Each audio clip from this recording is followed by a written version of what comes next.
el maná de esta noche, esperando que ese maná nos sacie a todos, incluyéndome a mí, porque a veces se pudiese pensar de que el que trae la palabra ya viene lleno, no necesita, pero aún aunque la exponga con honestidad le digo, yo también la necesito. Y esa palabra que proviene del Dios viviente los llena a ustedes como también me llena a mí en esta noche. La palabra de hoy está en el libro de Mateo, en el libro de Mateo, en el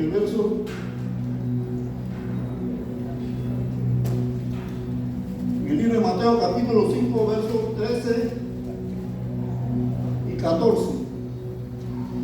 Dos versículos que van a hablar de la manera como Dios ve a su creación. Y decimos a su creación porque esta palabra la desata después de dar un sermón en el monte Sinaí, donde hablaba de las buenaventuranzas, y allí estaba el pueblo de Israel escuchándolo, lo que indica de que habían seguidores de él y quizás personas que iban por primera vez a escucharlo. Y él en ese momento desata esta palabra de bendición y dice de la siguiente manera en el verso 13, que nos habla de la sal de la tierra. Nos dice: vosotros sois la sal de la tierra. Observen esa palabra en su corazón. Vosotros sois la sal de la tierra. Pero si la sal se desvaneciere, ¿con qué será salada? No sirve más para nada, sino para ser echada fuera y hollada por los hombres, o sea, pisoteada por los hombres. También le dice a los que estaban allí en ese momento: vosotros sois la luz del mundo. Una ciudad asentada sobre un monte no se puede esconder, ni se enciende una luz y se pone debajo de un almud, sino sobre el candelero y alumbra a todos que están en casa. Así alumbre vuestra luz delante de los hombres, para que vean vuestras buenas obras y glorifiquen a nuestro Padre que está en los cielos. ¿Cómo poder entender ese mensaje del Mesías que decía que nosotros somos la sal, somos la luz de este mundo? Nosotros que conocemos la palabra pudiéramos decir: si yo soy sal y soy luz. Pero ¿cómo llegamos a esa condición verdadera de poder estar seguros nosotros si somos esa sal que el Señor está hablando y somos esa luz a la cual Él se está refiriendo? La sal es un material que se usa mucho en la cocina, por lo que todos conocemos, y que al preparar los alimentos, si no contienen sal, quedan insípidos, sin sabor.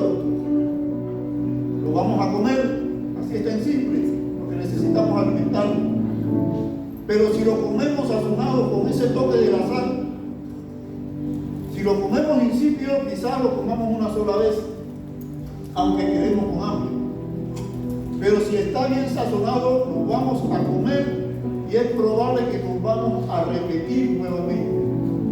El Señor nos está diciendo que si nos convertimos en esa sal, lo que nosotros vamos a regar más adelante o vamos a expandir más adelante, vendrán otros que se van a saborear y no se van a quedar solo con saborear, sino que van a querer repetir nuevamente de lo que se les está entregando. Para poder entender un poco, verlo un poco más claro, tendríamos que remontarnos al libro de Génesis, en la creación, en el capítulo 1, verso 26, cuando el Señor forma o crea al hombre. Y en el verso 31 dice que tanto el hombre como la naturaleza que Él creó se sintió satisfecho, porque Él dijo: todo lo que he creado es bueno, lo que indica que el Señor nos hizo a nosotros seres buenos, que hay una inmensa bondad, de buena voluntad dentro de nosotros, que tenemos que aprender a descubrirla para que eso salga a la luz. ¿Por qué? Porque Dios nos hizo buenos, y así está escrito en su palabra. ¿Cómo se llega a esa estatura de ser bueno, o ser una buena sal, o ser luz para el Señor? Que es lo que él estaba refiriendo a la multitud en ese momento. Pues hay sazones escritas en la palabra que a veces tienen que ser combinadas para poder lograr llegar a esa estatura a la cual el Señor nos quiere llevar. Y una de esas sazones, que decía la hermana Hernández, que dirigía cuando citaba la ley, o los libros de la ley, y citaba las tablas, que fue donde el Señor escribió los 10 mandamientos. Pues dentro de esos 10 mandamientos, el Señor los dio al pueblo de Israel como una ordenanza, no como un favor ni como una recomendación, sino como una ordenanza para que lo cumplieran. Para que lo cumplieran, y dentro de ese cumplimiento hay fuertes promesas, porque Él dice también en su palabra que si lo cumplimos es para que nos vaya bien. Y dentro de lo que se señala en los mandamientos, el Señor me inquietó y yo separé 3 mandamientos de lo que ahí se menciona. Uno está en el verso 16, en el capítulo 1, en el capítulo 5, perdón, de el libro de primera, el Deuteronomio, perdón, capítulo 5, verso 16, y nos dice: honra a tu padre y a tu madre. Y el otro, por un fin inquietado, dice que es el 17, no matarás. Y el otro, que es el 20, que se encuentra en ese mismo capítulo 5, nos dice: no dirás falsos testimonios contra tu prójimo. Para poder cumplir con esto, también tenemos que llenarnos de los frutos del Espíritu Santo, que se encuentran en el libro de Gálatas, capítulo 5, versos 22 al 23. Y dentro de esos frutos, el Señor me inquietó a separar 3 también. Y uno de esos es el amor, el otro es la bondad y el otro es la fe. Esta es la sazón que el Señor quiere entregar en esta noche, para que nosotros podamos llegar a la estatura de ser la sal que el Señor está mencionando, que mencionó en ese sermón y que hoy lo vuelve a señalar, y para poder ser la luz para la cual se refería en ese momento. Honra a tu padre y a tu madre. Hoy en día la humanidad dice: hay padres buenos y padres malos, padres cumplidores y padres irresponsables. Pero todo se debe a una sola causa: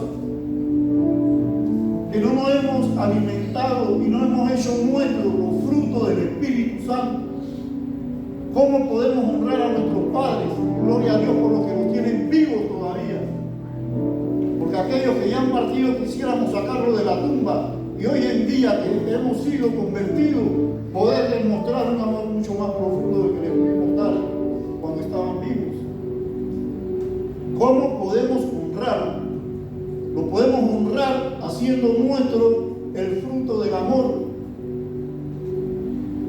pero no del amor entre parejas, sino del amor con que nos ama el Señor, ese amor incondicional, ese amor que va mucho más allá, ese amor que está dispuesto a levantarte de donde estás caído, ese amor que está dispuesto a acompañarte en las buenas y en las malas, y demostrarte una sinceridad realmente que emana de uno como persona en términos de sentimiento, y que te dice: no te preocupes, no estás solo, yo estoy aquí. Así sea para que oramos en pareja, para que Dios venga y traiga la pronta respuesta.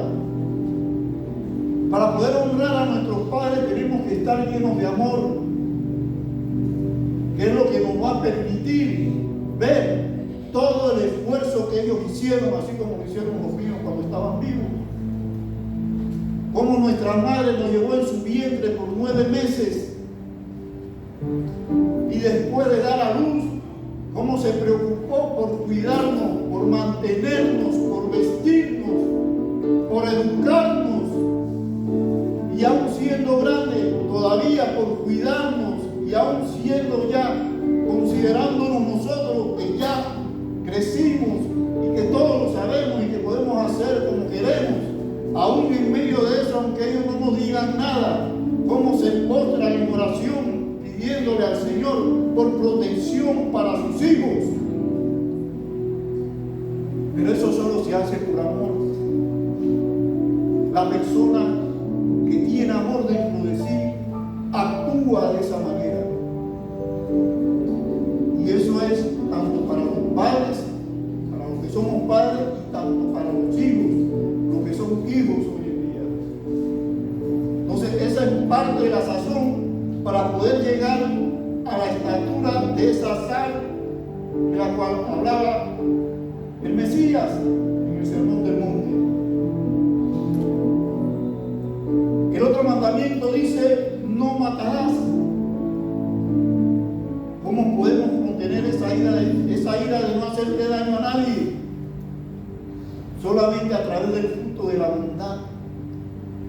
Una persona bondadosa es una persona respetuosa, una persona amable, una persona que está dispuesta a colaborar, una persona que está dispuesta a ir la milla un poco más allá, dentro del marco del respeto, una persona que está dispuesta hasta inclusive a darse por tratar de que otro pueda encontrar la respuesta deseada. En esa persona jamás va a entrar la intención de hacerle daño a nadie. Y la bondad es un fruto del Espíritu Santo, de la cual también tenemos que hacerlo nuestro y practicarlo vez tras vez, día tras día. Aunque fallemos, tenemos que volver a intentarlo hasta que, sin darnos cuenta, eso se apodere de nuestro ser y que fluya con esa libertad, y que podamos entender en su justa dimensión en algún momento de nuestra vida, cuando alguien está pasando por una situación, y en vez de burlarnos, quedarnos meditando y decir: Santo Padre, ayúdame. ¿Cómo podemos traer, así sea una palabra de aliento para esa persona? Muy bien decía la hermana, dando su testimonio, un varón que iba a predicar en la iglesia, en la cárcel, encerrado entre 4 paredes, pedía ayuda para que le orientaran de cómo armar la prédica, y la hermana sabiamente envía una respuesta, y quizás el varón predicó con temor, sin saber lo que iba a ocurrir en ese momento. Pero es que la palabra es la palabra, y la palabra se va a cumplir, no importa dónde se diga y quién la diga, porque la palabra es de Dios y Dios respalda su palabra. El otro mandamiento dice: no dirás falso testimonio contra tu prójimo. Y el Señor me inquietó y me decía: la fe. Yo decía: la fe. Me decía: sí, la fe. Porque la fe te va a llevar al temor de Dios. Y al llevarte al temor de Dios no es tenerte miedo a Dios, sino que al llevarte al temor de Dios es cumplir lo que Él te está mandando a hacer. Es alejarte de lo que Él te está diciendo: no te metas por ahí, no camines por ahí, porque no te va a ir bien. El temor de Dios es la obediencia a su palabra. Y si soy obediente a la palabra de Dios, ¿cómo puedo yo hablar mal de algún hermano? Y no me refiero solamente a la congregación, sino a hablar mal de alguien afuera. Yo puedo hablar de mí, yo me puedo describir, porque me conozco bien, pero ¿cómo puedo hablar de otro si nada más lo conozco de mirada, quizás de saludo, quizás de un abrazo? No conozco su entorno, no conozco cuál fue su crecimiento, no conozco sus amistades, no conozco por dónde él camina. Entonces, ¿cómo puedo argumentar algo que de repente no sea cierto y plantearlo como si fuera cierto? El Señor dice: por la fe que te conduce al temor de Dios, es lo que va a impedir que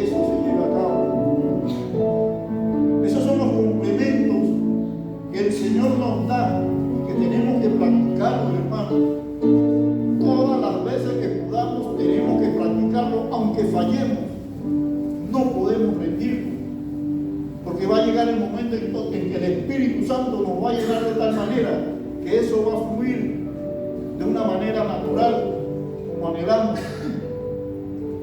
Pudieran decirme, pero varón, si yo cumplo con todo eso, y yo le haría una pregunta en esta noche, y que alguien me conteste con un amén. ¿Quién puede asegurarme que verdaderamente ama a su prójimo? Gloria a Dios por esa sinceridad, porque si me la preguntan a mí también, yo también guardo silencio, porque es una situación sumamente difícil. Y el Señor dice que después de amarlo a Él, en amar a nuestro prójimo, encierra todo lo que es el Evangelio, encierra todo lo que ha sido todo este caminar, y es donde el Señor finalmente nos quiere llevar a esa estatura emocional de entrega hacia Él. Pero no nos sintamos mal porque no contestamos, hemos sido sinceros delante de Dios, y a Dios no se le puede mentir, porque si le mentimos lo hacemos mentiroso a Él. Amar a nuestro prójimo es complicado, y más si el prójimo está fuera del templo, porque te vas a topar con personas de diferentes caracteres, con diferentes tipos de situaciones que se te van a levantar de gratis, y tenemos que aprender a resistir esos ataques y resistirlo en silencio, y es mejor retroceder y después volver y retomar nuevamente a aquel que nos ofendió, pero retomar esa conversación con dulzura, con amor, con otro tipo de conducta. ¿Para qué? Para que aquel que nos ofendió pueda reflexionar y decir: santo, hice mal, me equivoqué. Porque si lo hacemos de otra manera, lo vamos a hundir más.